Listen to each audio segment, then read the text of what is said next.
Hi అందరికి.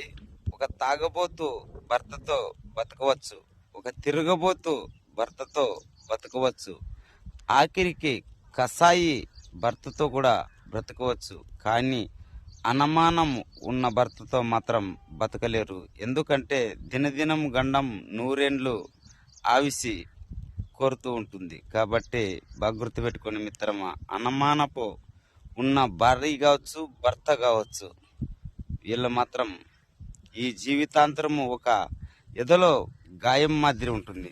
ఆ గాయం అనేది మేలు చేయాలంటే కాదు, మనసులో ఉన్న గాయాన్ని మేలు చేయలేం. మనిషి పైన ఉన్న గాయానికి మందేస్తే మానుతుంది, కానీ మనసులో ఉండే గాయానికి మందు వేయడం కుదరదు మిత్రమా. బాగా ఆలోచించండి. మీకు ఈ వీడియో నచ్చితే లైక్ కొట్టండి, షేర్ చేయండి, సబ్స్క్రైబ్ చేసుకోండి. అందరికీ హాయ్ మరి.